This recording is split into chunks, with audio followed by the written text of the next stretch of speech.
Christene Marie. I love these conversations. We've been having some really, really good talks over the last couple of days around lead generation, around starting kind of at the top of the funnel and moving our way down. But I wanted to take some time at the top of the funnel. We had been talking a lot about how to improve the lead to conversion process. But I want to take a moment and go back to kind of the top of the funnel, because there have been many times where I'm working with clients and frankly they have a misunderstanding around the quality of leads that are coming in the door. So yesterday I dove deeper into this story, but I want to give a quick recap for you because we're going to talk about what to do instead. Yesterday I shared a story. I came on as fractional chief marketing officer. My team and I did, for a home service business, doing really good, over 300 million annually, and they were doing great, and they had just turned on a new lead flow revenue stream, and they were super excited, and they were starting to actually pull budget from Google and Facebook and put it more so to this new lead stream. And across the board, this lead stream had a cheaper cost per lead than all the other ones. And so for those of you who know what I mean by this, when you're looking at all of your leads that are coming in, the first question you would ask is, for most people, would be, what is the cost of that lead? And so for a lot of home service businesses, it can be, well, depending on which service specifically, but for a lot of times it's, you're looking at maybe $200 cost per lead, maybe $250, maybe $175, depending. Because depending on how high the cost is of your service, the lead usually is a bit equitable comparatively. So we were looking, and this one lead stream came in, and all the other lead streams that they had set up, they were generating around, $225 cost per lead. This new one, though, this new lead stream was costing them $140 cost per lead. So significantly cheaper than the other lead streams. And people were so excited. And so when I came on board with my team, they were starting to pump a lot more money into this. But one of our processes when we start getting involved with the company is to analyze the data. We analyze the business and get to know who they are. We analyze the customer and get to know them. And then we do the same for the data. Because in order for us to really understand what direction we should go as a business, I need to understand the business in and of itself. I need to understand what they've done, what's worked, what hasn't worked. And then also, where are their gaps? Where are their opportunities to improve? So dive into the brand, into the customer, and into the data.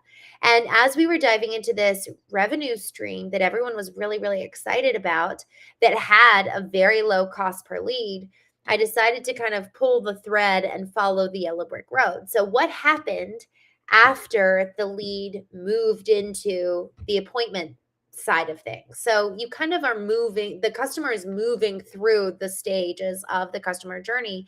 And so they start out in kind of bucket number one, the lead stage. And that cost, there's a cost associated with that lead. And then when they move to the appointment stage, there's a cost associated there, because usually there's leakage that takes place between bucket one and bucket two. People fall off. There's not everybody, you don't convert 100% of leads into 100% appointments. And then from there, 100% appointments, how many of those turn into actual viable jobs, and you actually secure the jobs? And then here's another thing to consider, and I'll just throw this in for a bonus. Not every single job turns into a fulfilled customer. That's something that a lot of marketers don't look at. After the job is sold, how many of those jobs go on to be fulfilled? For one of our clients, we looked at the entire customer life cycle and really analyzed the bottom of the funnel. And what we found was that 11% of jobs were actually getting canceled and refunded. And so that is so damaging to the bottom line.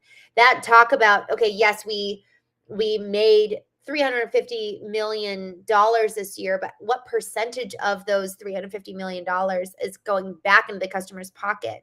And is that coming from next year's revenue, or is that coming from this year's revenue?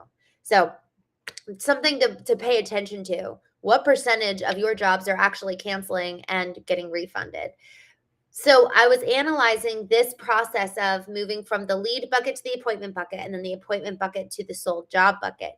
And what I realized is that there was way more leakage from the lead to appointment bucket for these affiliate leads than between the Google leads. And then same thing for the appointment leads to, or appointments that turned into sold jobs.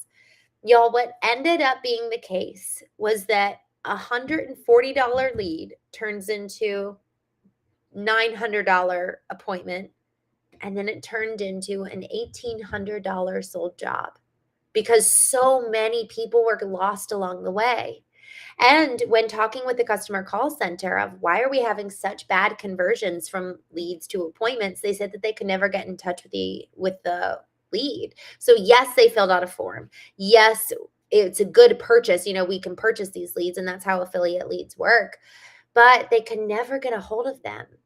So what we learned was that the leads coming in by way of YouTube or Google or Facebook, pretty much any other revenue or avenue rather, they were coming in warmed up. They knew who we were. They knew our brand. They knew our messaging. They had seen our commercials, and they were reaching out to us with intention rather than them reaching out to another company, a third party, who then sold us the lead, and we could never get a hold of them. So this question, are cheap leads the best? First, face value, a lot of people would say yes. But I'm here to say the unpopular opinion, which is no, that is not always the case. Quality is better than quantity any day. Y'all, for one of our clients, we saw a 30% decrease in leads the very first year we started working with them. And we saw an improvement to their bottom line by 8% more than they had seen in years. Because for 6 years, they had been growing year over year, getting increased volume in leads, increased volume in revenue dollars, but their bottom line, their actual net was decreasing. So everything was inflated. It was all inflated numbers, inflated lead numbers, inflated gross numbers, while their net was on a decline year over year. So when we came in, it was the very first year that they saw a decrease in leads, but an incline for the first time in net and in gross. So having high quality or a quantity of leads does not mean you're going to have a strong bottom line, and it does not mean that you're going to have a strong quality of leads. So people coming in, so this is really where y'all please take a moment to consider with new vendors. There's so many vendors who are pitching all these ideas. Take time to really consider what is the process that you're going to take me through to ensure that the bottom line is impacted. It's not about pumping the top line numbers. It's about the bottom line, the net, and about the quality of those jobs. Are they actually reaching fulfillment? Yes, you might be able to get that lead to the appointment, but are they actually selling, and are they sticking around to actually experience the job being fulfilled? So that bottom part of the funnel is so important for us to consider. Are we actually closing these jobs, and are they now happy customers? What's going on at the bottom of the funnel that would allow for our customers who have given us money to stop working with us? And that's a much bigger and more important question than how do we get a couple hundred more leads. Let's keep the leads we have. Let's keep the customers we have rather than constantly looking and searching for somebody new. Brian, I'm so glad to see you. You say, what is the best route for lead generation? There's a couple of things. It does depend on what type of service you're looking for.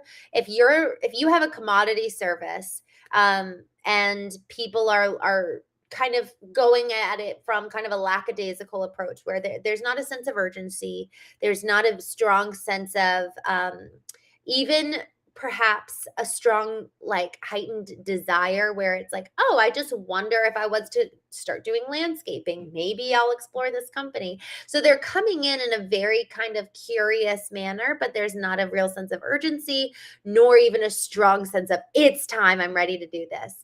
And so that's going to be, you're going to handle that very differently than somebody who has water in their basement and they need a restoration company. They're calling and they're probably going to go with the first couple of companies that they could get in touch with, because also they're not paying its insurance.